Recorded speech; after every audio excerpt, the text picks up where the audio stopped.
Got it.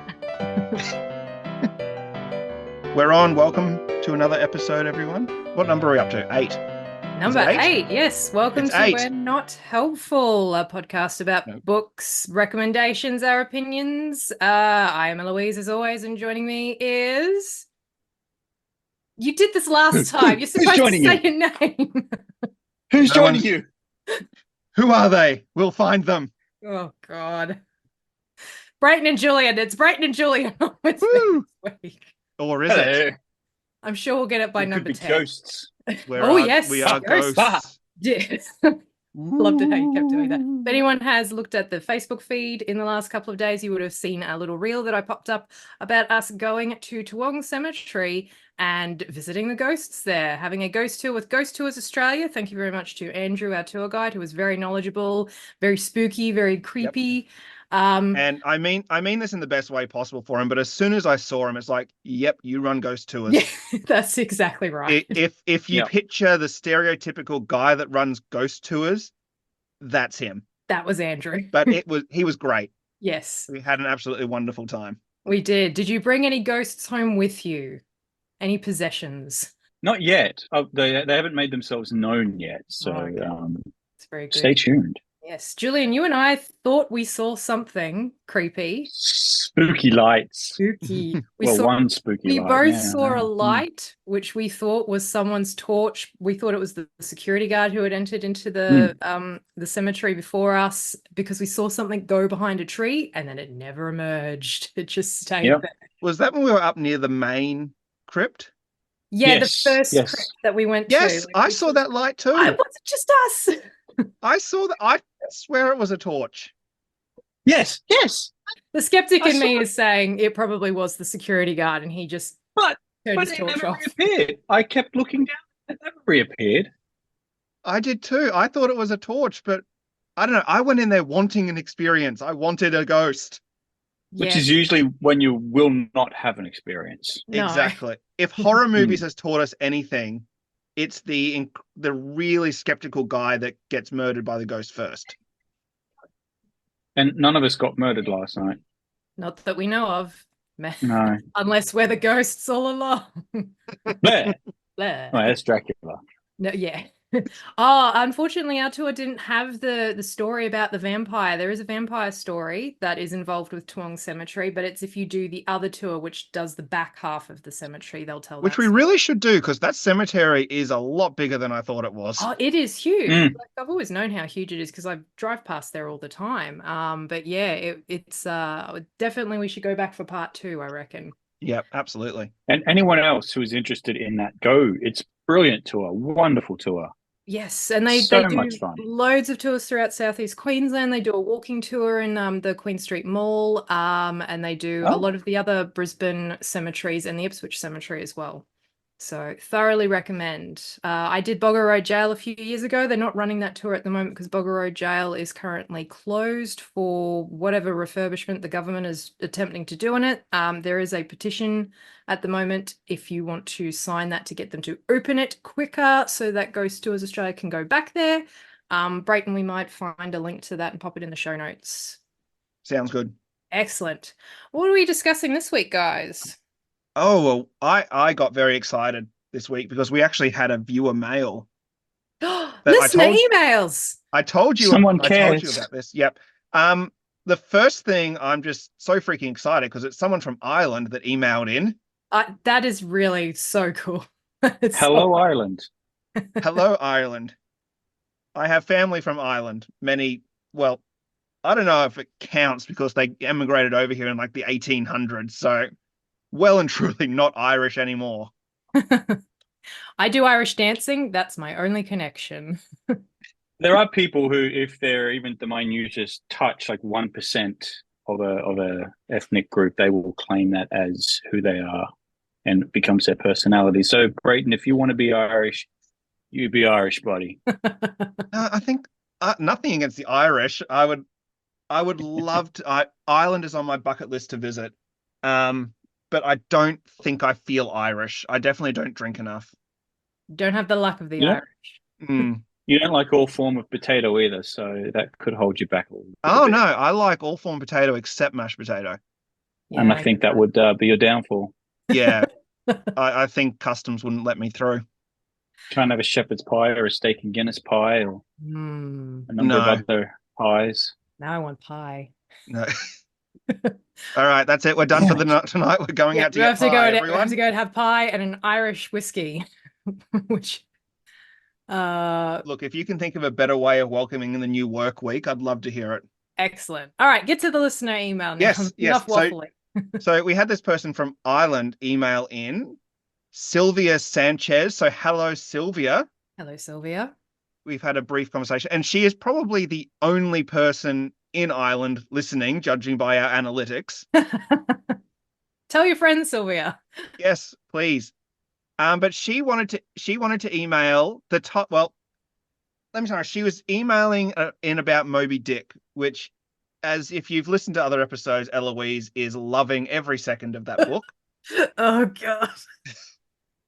Oh god. But Sylvia has, and I really hope I'm pronouncing names correctly. Sylvia has emailed in with the subject line Moby Dick, some context. Love it. That's what I need. I want it. Please give it to me. Okay. So this is her original. We had a bit of a back and forth, but this is her original email. Hi there. I thought I'd send some context to Moby Dick because I think you lot are getting the wrong side of the stick with this one. So I plead innocence for Julian and I because we have not read the book, but Eloise, what are you doing? You clearly are not understanding Moby Dick. No, I'm clearly no. Read further because I do have thoughts about what she has said, and, Yes. I do appreciate the things that she has said. Moby Dick is an episode of real life, and it was horrifying. The reason why the author goes on and on about civilization and white men and so, it's because they're about to turn to savagery soon. The real event is far more gruesome than the one in the book, and spoiler alert, only one man survives the ordeal. Spoilers. Spoilers for 100 and something year old book. You know what? Like we all know how it ends. it's no surprise. Yep. The whole thing is about how obsessions can drag others allegedly sane and civilized people, and how said people can absolutely be the worst beasts to each other given the conditions.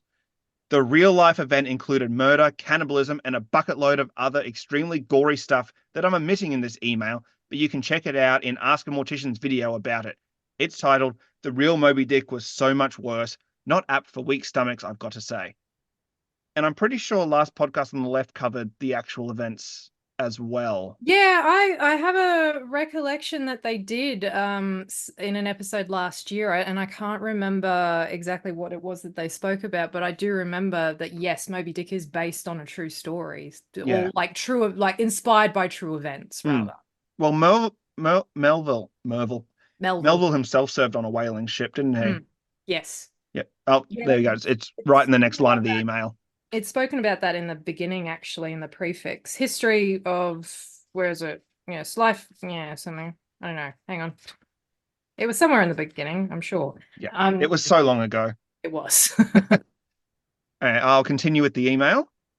It is true that Melville, having worked in whaling ships himself, dedicated probably too many pages to the ins and outs of ships and trades and whaling and whatnot. That's saying something. But don't let that shots fired. Oh. But don't let that fool you. And don't think for a moment the whole white men are superior is intended as the true message of the story. It is not. Men are monsters and will happily throw common sense out the window is the final message.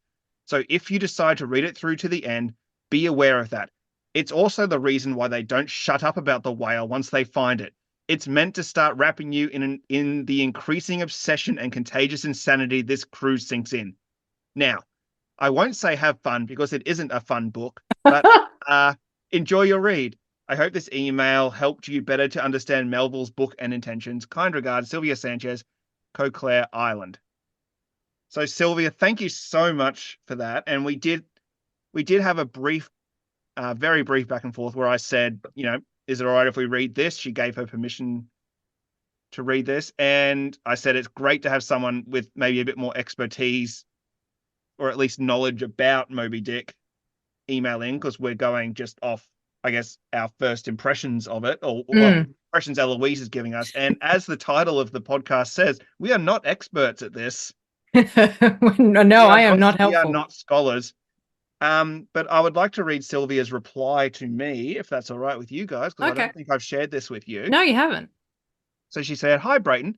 Glad my email was helpful. I'm not an expert either, but I read Moby Dick because of the nasty bits.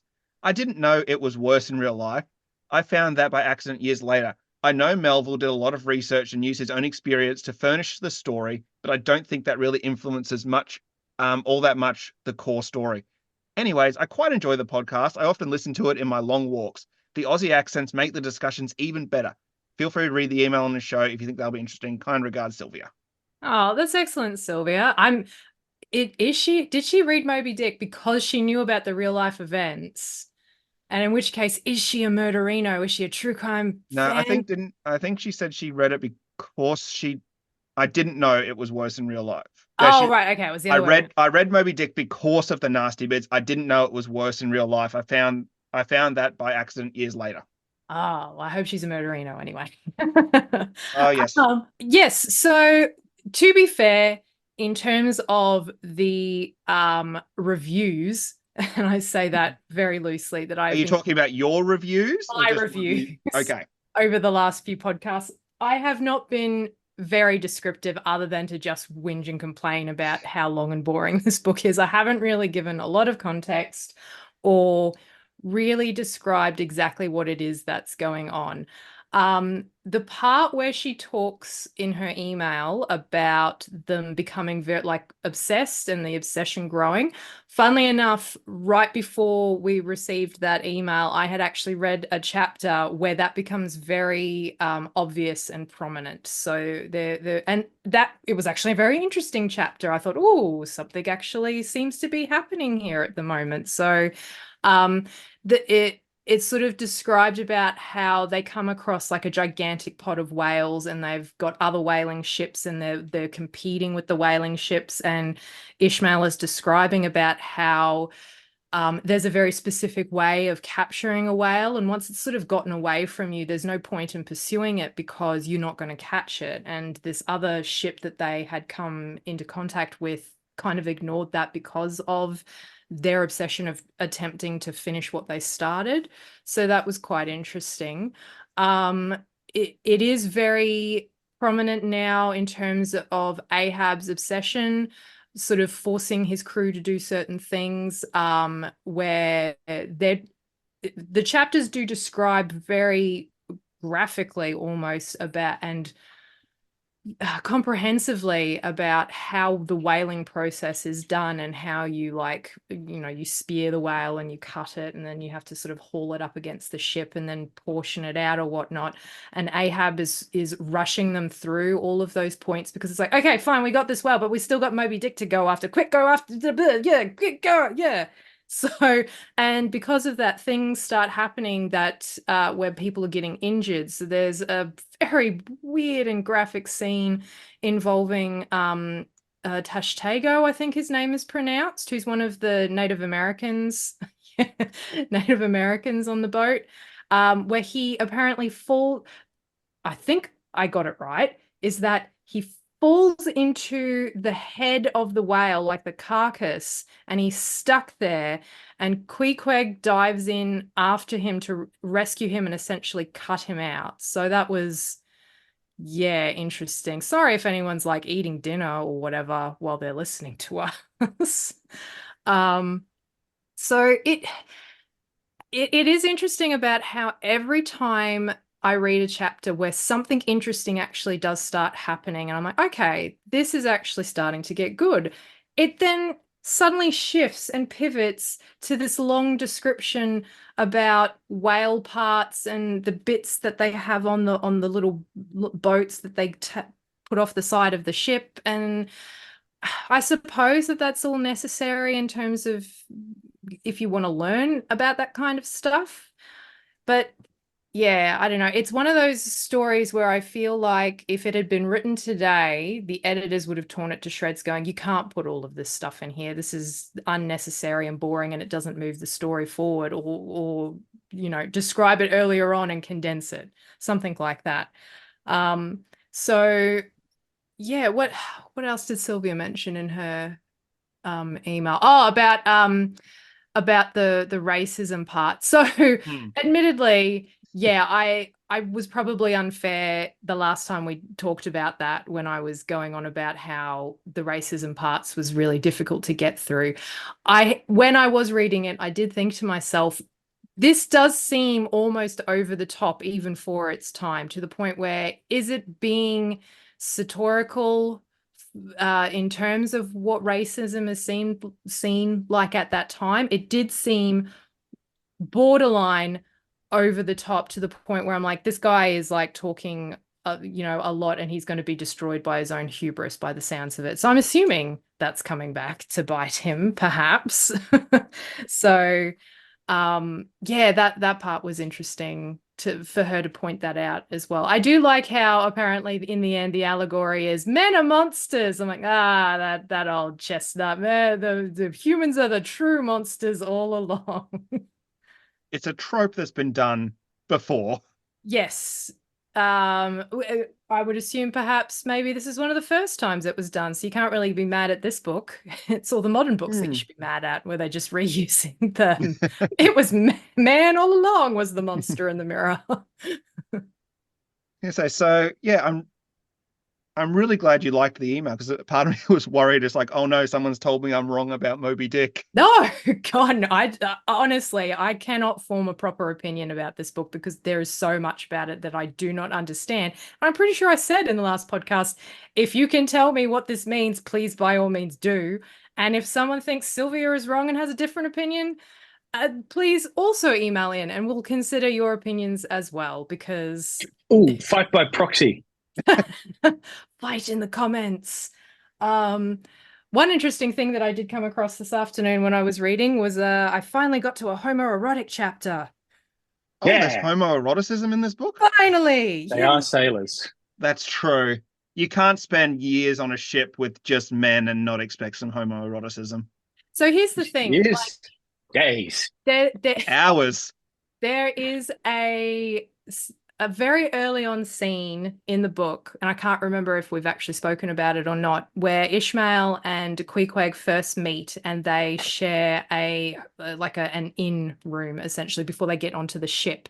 And it's very intimate and they are very open with each other, and it's very descriptive in what is almost erotic, but I cannot tell if it's supposed to be that or if it's just that's what dudes did back in those days, where they were very much in close quarters to each other, and they, for example, especially like whalers and seamen.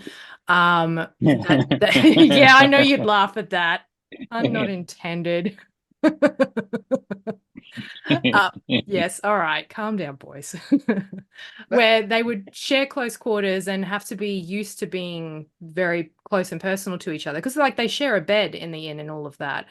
And I looked up a couple of things, and it does, like, scholars do seem to be divided, where some people are like, no, that had nothing to do with anything, that was just how it was written, and a lot of other people going, no, it's a complete, absolute allegory for gay relationships. So who knows? But I just wanted to read out this passage and see if if this would change your mind. So in context, what's happening is that they have captured a whale and they've started like doing all the bits where they have to portion it out or whatnot. And it's a sperm whale. And I can't tell if they're actually talking about the sperm or if they're talking about you need to take a screen cap of what your faces look like and put this up on the website, on the Facebook page. You can't go from that's just mentioning semen to then talking about sperm whales. I know. That's why I want your opinion. You were working with two man children here. Yes. So essentially, they've got like a whole bunch of stuff in a vat, and I can't tell if it's actually. Jesus, we're never getting through this. You're the one that's talking about it. I know. I can't tell if it's actually supposed to be like the whale's sperm or if it's just like part of the whale's blubber.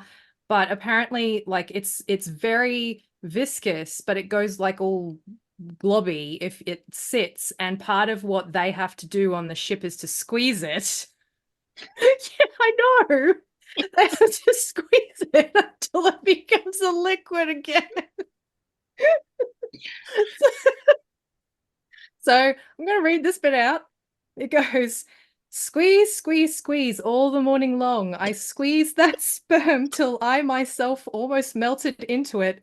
I squeezed that sperm till a strange sort of insanity came over me, and I found myself unwittingly squeezing my co-laborers' hands in it, mistaking their hands for gentle globules.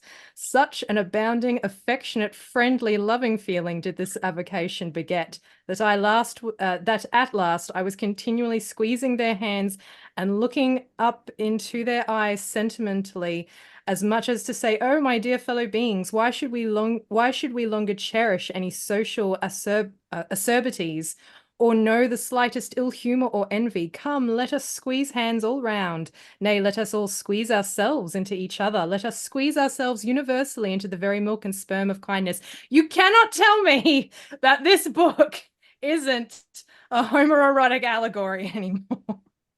I didn't hear it. You want me to read it again? Yes, but slower. No. Deeper. With a more husky voice. Okay. I'm not reading it again. Fine. But no, that's a very interesting book. I've not heard about the idea that parts of Moby Dick were like a allegory for homosexual relationships. Well, it's got dick right there in the title. I know. That's true. It's been banned in Florida, so It's at this point it's easier to list the books that haven't been banned. that's true. The Cat in the Hat, and that's This it. book has a strong female character. Be gone. They banned a book because the surname of the author was gay, and it was like they admitted that it was by accident, but it's like, oh my God. Yep, let's not talk. Nope, let's move on. That's a whole other conversation. That's a whole different rant. Yep. Julian wanted me to rant. That's a whole different rant, Julian. So yeah, that's very interesting, actually. Like reading that passage, it definitely feels very full of sexual tension. It does. And as soon as that was done, it goes right back to describing boring shit again about the whale. I'm like, sorry that away. It's almost like during your workday, your mind kind of drifts towards this thing, and then you got to snap back and oh wait, I've got a job to do now. Maybe that's what happened. Maybe he was suddenly feeling amorous and was just like, wait a second, I've got this book to finish writing. But yeah, well, I guess Sylvia, if you are listening to this and have an opinion on that, considering you're now our resident Moby Dick expert. Yep, we've appointed you. Yep. Because you're literally the only person to email in with a legitimate comment about the show. So yes, apart from Richie and Julian's nips comments. Yeah. Which we're getting puffier and more sensitive. We're not talking about that. Excellent.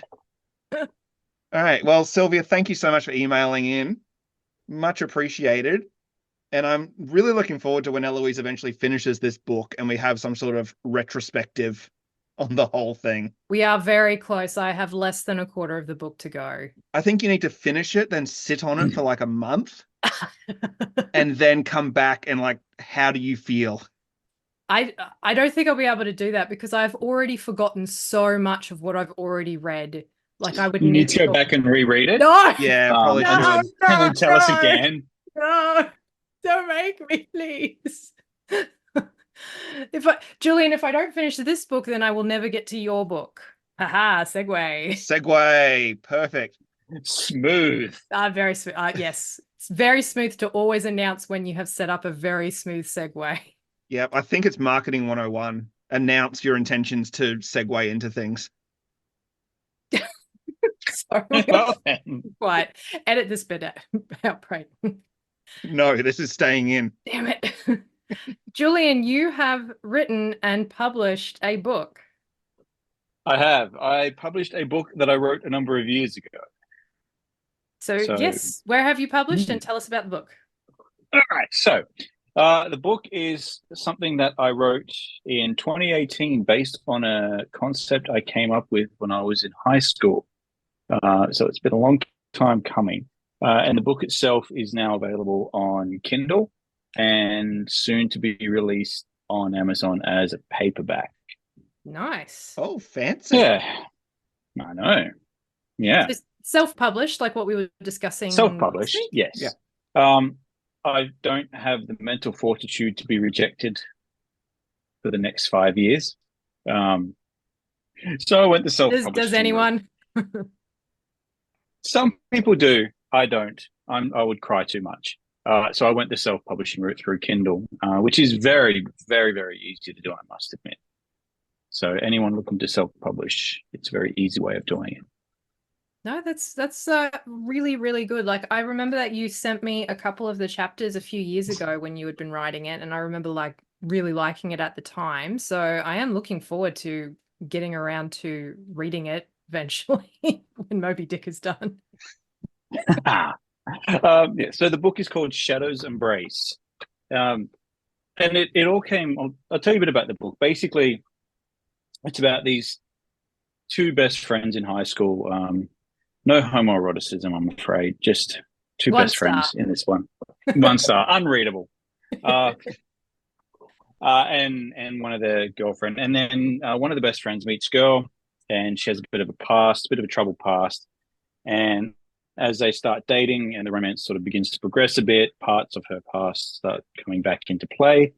And so you've got this character, Arnie, who has, let's not say he's a happy person, but he's reached a sort of a contentment with life. And if you don't fuck with me too much, I won't fuck with you too much, kind of a compromise with life. And then, so she sort of enters his world, and her past kind of comes back and starts causing quite a bit of trouble.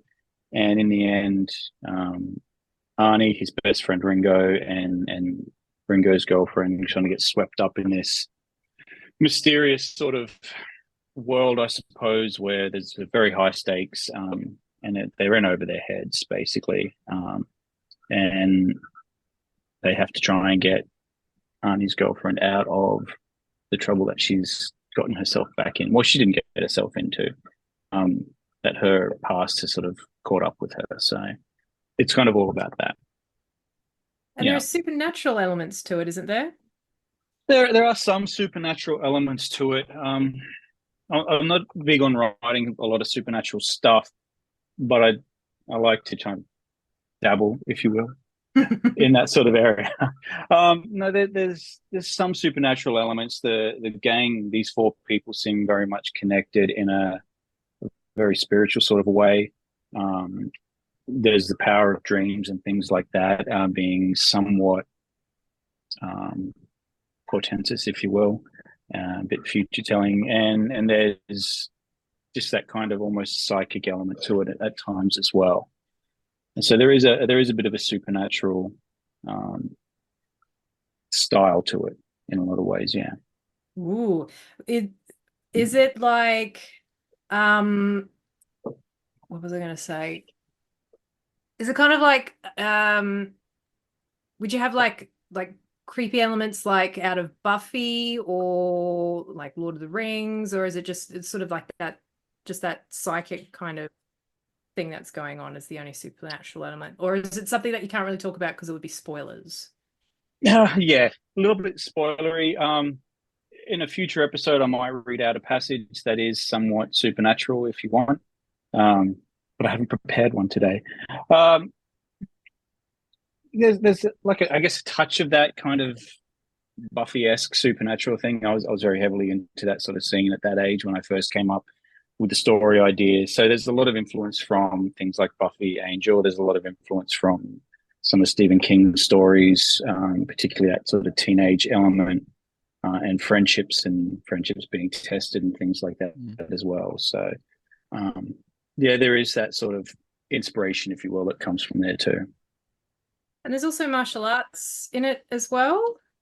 Yes, there is martial arts in it. So the two main characters, Arnie and Ringo, are both martial arts students. That came from when I first started writing, actually seriously writing the book about 6 years ago. I'd also just started taking up martial arts myself. And then sort of seeing that there is quite that loyalty, connection, bond that springs up with the people who train together in certain types of martial arts and in certain gyms as well. And so there was a heavy influence there too, particularly on Ringo, who is Arnie's best friend, particularly on his coach and sort of the mentorship that he has over these guys as well. So there's a lot of kind of parallels in there in a way too. Oh, I love a good martial arts story. So I was going to say, you mentioned influenced by like Angel and stuff. Can you talk about why season 4 really influenced you the most out of all of them? Ladies and gentlemen, the murderous look on Julian's face. He's left. He's gone. He's left the podcast. Stormed. Oh, I quit the podcast. He's punched a hole in the wall. If anyone's not seen Angel, yeah, season 4 is not good. Season 4 as an overall season is horrible, but what makes it so troubling is it contains some of the best episodes of the entire series within it. So, what do you do there? Yeah, there's always going to be a season of a show that's like that. I will fully admit I have not actually watched Angel, but I'm committed to the bit that Angel season 4 is the best, just to piss off everyone else. Usually me and Adrian and Julian. Yeah. So I'll read out the blurb that actually is on the back of the book. So if you do buy the paperback, this is what you'll read. Ooh. So set in the tumultuous world of high school, Shadow's Embrace follows the journey of Arnie, a young man whose life takes an unexpected turn when he discovers a talent for martial arts. With the unwavering support of his best friend Ringo and blossoming romance with Jessie, a mysterious newcomer with a troubled past, Arnie finds himself thrust into a whirlwind of emotions and danger. Narrated through the eyes of Ringo, Arnie's steadfast companion, readers are drawn into a world where teenage struggles collide with the sinister forces of Jessie's past. As Ringo grapples with his own challenges and finds solace in his relationship with Willow, his girlfriend and confidant, the stage is set for a gripping showdown between good and evil. Shadow's Embrace delves into Arnie's quiet existence, shattered by relentless bullying from Jackson, a rival martial artist, manipulated by his coach's sinister experiments. With Jessie's arrival, Arnie discovers a newfound purpose and embarks on a journey of self-discovery and bravery. As secrets unravel and loyalties are tested, the bonds forged between Arnie, Ringo, Willow, and Jessie are put to the ultimate test. When Jessie is abducted, Arnie and his friends are thrust into a perilous battle for survival against both tangible and otherworldly foes. It sounds really cool. Laugh a minute. Oh, it's, yeah. So much Straight up comedy. Straight up comedy. So what was your writing process like when you actually did it? Like, how did you go about writing it? Mostly staring at a blank screen and crying. I hear that's very common in the writing community. Yeah, so I mean, there's a reason why so many writers turn to alcohol and stuff. I'm pretty sure, I can't remember if I've said it before on the podcast, but Taika Waititi was on Stephen Colbert.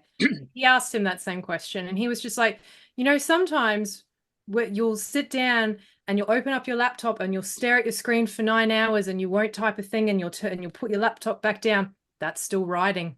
I'm like, right in here, right in the chest. Thank you, Taika. I was lucky enough to be able to take a lot of time off to write the book. I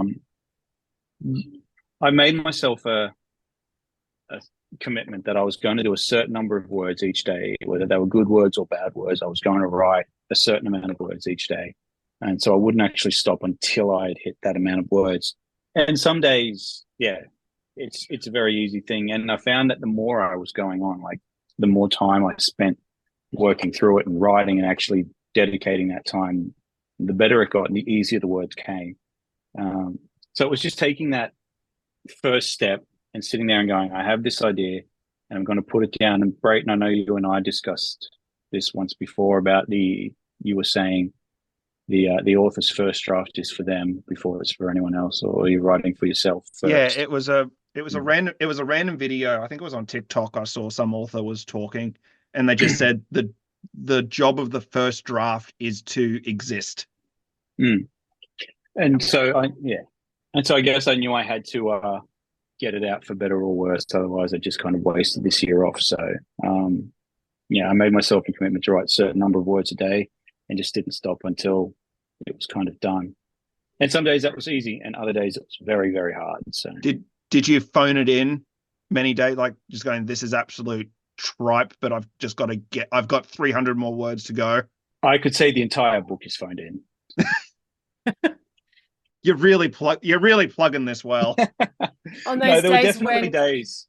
Yeah, on those days when you felt like you couldn't hit your word limit, did you just write no beer and no TV, make Julian something over and over again? Screw Flanders. I was going to say chapter 43 is just screw Flanders over and over again for 12 pages. Yeah. No, there were days where it did feel kind of phoned in. And so going back, so I took maybe a year after I'd written it, I sort of shelved it for a year and then went back later and looked at it and went, wow, this is the worst writing in the history of writing. And so I'd go back and edit and fix it up and stuff. So yeah, there were definitely days where it's like, just get the idea down, just get it down and worry about it later.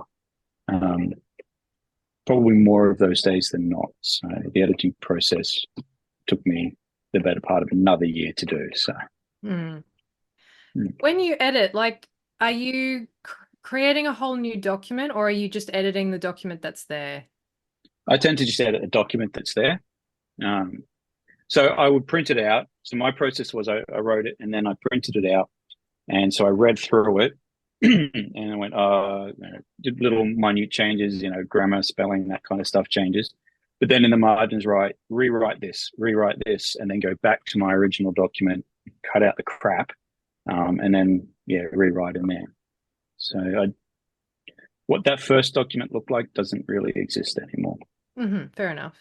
Did you plot out the story or did you let it evolve as you wrote it? No, like I said, the concept came in high school when something kind of stupid happened. And then I thought, what if? And so I just got that first moment down and just went, all right, let's see where this goes. I have tried plotting stories and find that more often than not, I never follow those anyway. So I just gave up on any trying to do that in any way. Yeah. Now you're silent. I was waiting for Brayton to ask a question. No, because I was waiting. I thought there might have been a follow-up. No, because I was gonna say I'm very similar that when I write, and I've never actually finished a book, but when I've dabbled, I've tried both like the outlining process and then the just writing off the top of my head, and I definitely find the second one a lot better because I just find outlining really boring. I just want to get into it. But then, of course, I get, 5 pages in and have no idea where to go next, then abandon the idea. That's very similar to how I've sort of felt recently as well, because I always tend to have a really good idea. I started off by writing like the beginning and it's really good.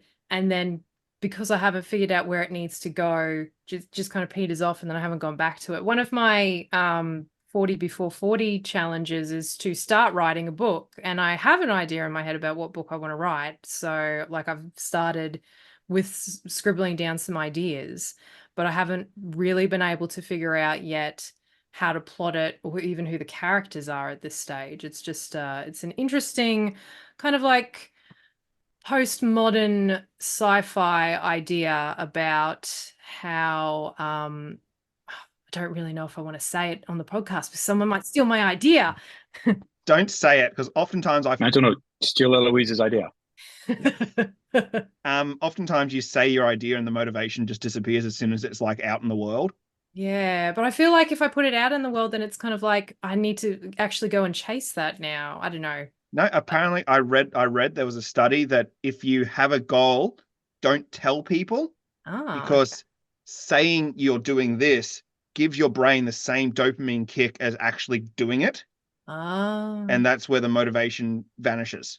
Interesting. This is not for everyone, because some people still have that drive to do it, but I am definitely one that's like, hey, I wrote 5 pages, read this. They're like, oh, that's really good. Okay, I'm done now. I got that dopamine kick. It's interesting because there's a lot of people, like as I've mentioned previously, I'm on Tumblr, and a lot of people write a lot of fan fiction and put it up on Archive of Our Own, or AO3 as it's known.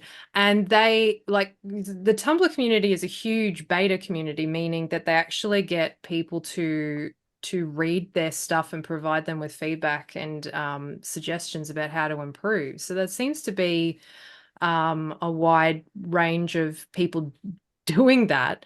So it's interesting that it depends, some people will find putting it out into the world as a motivator, and other people will just let it kind of fade away and die, I suppose. So whatever works for you, I guess. Yeah, everyone works differently. I know for me personally, I am tinkering with a story, but I have not told anyone what that story is about, and I will not tell anyone what that story is actually about. Oh, tell us. Just Until us. okay. Just between us and all of our listeners. I'll probably edit it out, but it's about but my story is about a futuristic amusement park where dinosaurs are brought back to life through advanced cloning techniques. Okay, I'm thinking of calling it Billy and the Clonosaurus. Fantastic idea. You should run with that. But no, I will. I'm not telling anyone what my book is about until. I don't like the name Billy. It's a horrible name for a character in a book of dinosaurs. Change it to Herbert. Much better. Much more dinosaur. Herbert. Okay. Herbert and the Clonosaurus. Herbert. I'm gonna have to go back and re-edit every single mention of Billy. Just find or replace. No, that's not the process. Oh, okay. One by one. It's yeah, my stuff is nowhere near ready for public eyes or anyone else but me to see. Fair enough. I mean, mine's not either, but I did it anyway. Yeah, but you at least had a finished manuscript. True. Eloise, you might recognize some of the scenery, by the way, in this book, and maybe even one or two of the teachers. Oh, I think I recognized them when you gave the chapters to me in the first place. I look forward to reading it again. Then I would like the whole story this time and seeing it to the conclusion. So I'm looking forward to that. If I ever finish Moby Dick. You will. How many pages did you say you had left? I don't know exactly how many pages, but it's like less than a quarter of the book is left. Oh, beautiful. It's so close. So, Julian, just as a last little thing, like what if people are looking at your story, what I guess what other authors would you relate your story to? Like if you like this, then you might like your book. That's a good question. Well, like I said, I do take a lot of inspiration from Stephen King, Dean Koontz, although I'm nowhere near as good as those two. But there is heavy influence there, particularly from a couple of Stephen King's earlier ones. Maybe similar to Marsden from his earlier days when he was much more of a teen writer, or maybe a more adult R.L. Stein style, even. Or Christopher Pike, yeah. Okay. There's a lot of adult concepts in there, but it is about teenagers. So it's definitely not like a young adult book. It's a book intended for adults. No, I wouldn't. I would consider it anyone from the age of about 16 upwards. I wouldn't target it at the young adult necessarily. All right, awesome. I will definitely be checking it out. It's available on Kindle and Amazon. I'll drop a link in the description and the show notes. Cool. And everything. And of course, Eloise and I both get a percentage of the profits. Yeah, because You get a percentage of something. that's how it works. Yeah, it's 80-20, right? That's what we agreed on? Yep. Yep, excellent. I'm pretty sure that's what we agreed. Look, it's a 2 against 1 vote, so it passes. Hooray for democracy. Yeah. I want Madeline back. Just got to replace both of us, Brayton. Yeah, that's fair. That's fair. Okay. So Eloise, Yes. before we go, I have decided, just Ooh. in moral support, since we talked about audiobooks last week, as of tomorrow, I'm going to start Moby Dick Oh, on audiobook. really? Look, I've got it queued up. Let's ready see to if you go. finish it before I do. And just looking through the chapters, it's like 15 minutes, 10 minutes, 11 minutes, Yeah, because 5 minutes. the chapters are like, sometimes they're only 1 page long.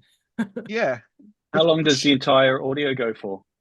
The entire audiobook is 23 hours and 42 minutes, Yeah. which I often listen Things to the whole thing in audiobooks. one day. Yeah, you could. But I often listen to audiobooks on at least like 1.5 times speed. Oh, I hate that. I can't stand doing that. No, I can do it. I'm just hoping I can fit it in under Spotify's like 15-hour maximum. Oh, you should read that review that you read out before we started Oh, recording. yes. Yep, I loved this review of the audiobook, which it kind of feels like Eloise might have written this. Maybe I did. They did give it 3 stars. I wouldn't give it that. You're giving it at least a 4.5. Yeah. Oh, sure. Is it easily the title of this review is frustrating. I Easily agree. the most frustrating book I've ever read. Just as Melville starts reeling you into the story, pun intended, he goes off on a tangent for literal hours about the anatomy of a whale or some similarly dull topic, painful to complete. Well narrated, though.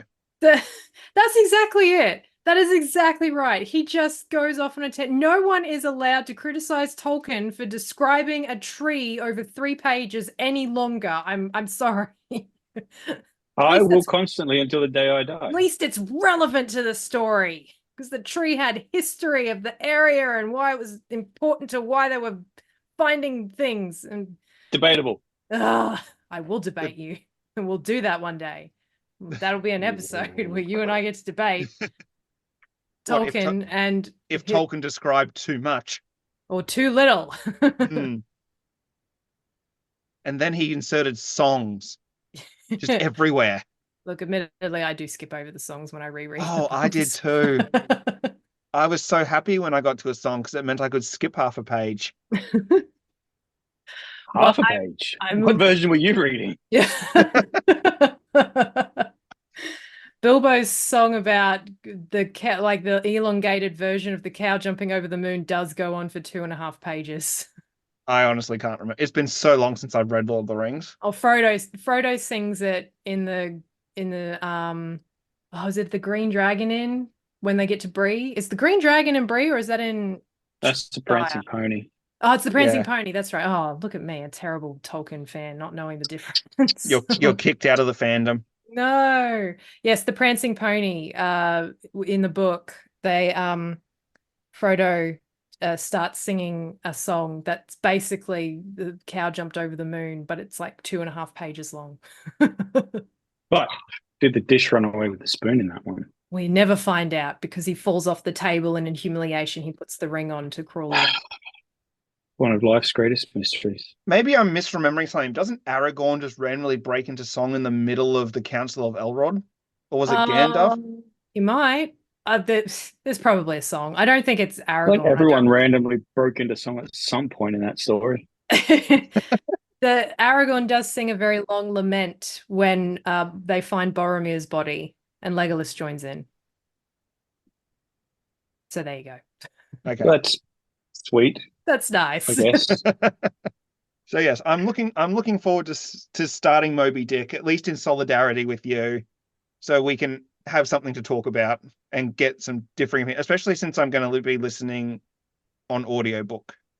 So maybe that Yes. might make it less painful. Maybe. I almost considered, but yeah, I feel like I'm almost there. I will not be joining you in this journey. No, I because don't I don't recommend. hate myself quite that much yet. Maybe I'll do The Great Gatsby next.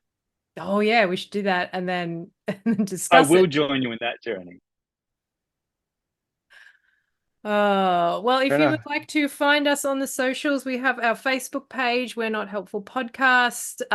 We Yep. also have a TikTok now, Brayton, if you wanted to describe the TikTok. Yep, I made a TikTok for us. So far, there's a few random videos on there at the moment. The idea with the TikTok was to do kind of a mix of content from the podcast and just random book related stuff. So far I've been opening up capsules of these like mini brand books, which is just fun. I just like collecting them, so I thought I'd share that with everyone. There's a video from the Ghost Tour up there. There's a video of Julian's, I guess, lament at trying to self-publish a book. He gets it done. He does get it. He does get it done. So that, yeah, there's a few That's right, videos. baby. I get it done. There's definitely a few videos up there, and if we do end up editing clips from the show and putting it up there too, yeah, they'll be up there too. We've only got 6 videos up so far, so early days, but it's there. And if you the what's it called? Username, handle. I don't know what TikTok calls it. Oh, it's different for every platform. I don't know. Yeah, it's The thing that identifies us. Yeah, it's just name. at Not Helpful Pod. Excellent. So search that up and you should see us. It's the same picture that's on our podcast page and our Facebook page. Can't miss us. Well, don't forget to like and subscribe. If you have an opinion about anything, please do email us at, what's the email address again, Brayton? nothelpfulpod@gmail.com. Yes, we do appreciate the emails. Yes, we would love to yes. get enough viewer emails that we can just do a whole email section. And I invite someone to read my book and tear me to shreds via email. Please do. Yep. Hide us in the comments. If you love Moby Dick or hate Moby Dick, please email in with your thoughts. If you love The Great Gatsby especially, please email in about why that book is amazing. If you just want to start a random argument with myself or Eloise, please email in. Yeah, I think the 3 hours of content we could get out of that would be great. It's just me and Julian just yelling. Yeah, like the whole time. I'm looking forward to that. And if you have any ideas for topics that you want us to discuss or book recommendations or anything like that, please let us know. So we'd be very happy to look into it. I'm trying to get, now that the year is in full swing, I'm trying to get a more consistent upload schedule because it was a bit all over the place to start with. But now that the holidays are over and we're all back at work, it's going to be every second Wednesday, which is my day off of work. So I have the time to edit and upload it. So at some point, every second Wednesday, God willing, if everything goes to plan, there will be a new episode up. So this one, as long as we record on time. Yeah, we usually record Sundays, and then I usually edit on Wednesday. So this one should be up Valentine's Day on the 14th. Oh, happy Valentine's Oh, how Day, romantic. everyone. Yep. So happy Valentine's Day for everyone. I love the idea Suddenly of someone. the passage you wrote is very fitting, Eloise. What's that? Sorry. Suddenly the passage that you read suddenly becomes very fitting. So fitting. Read that out to your lover. It will definitely help you. I love the idea of someone's listening to this podcast and just gone, oh crap, it's Valentine's Day, and then run out of the door. You're welcome. Yes. If you're listening to this Wednesday afternoon, because this will probably be up hopefully around lunchtime, depending how long it takes me to edit, you might already be too late. If you're listening to this on the ride home on Wednesday, you've got time to get some flowers at least. Coles have chocolates. Yep. Or wait till the 15th, then you get half price chocolates at Coles. Ooh. And it's a real surprise too. Yep. All right. Well, we might leave it there. We will. I don't know what I always say. See you, hear you, join us. There we go. Edit this bit out. Nope, it's staying in. I'm Such a splicing it at the rambler. front of the episode too, Oh, and then God. just randomly throw out. Well, join us for the next episode and we will see you then. Bye bye. Bye. Bye.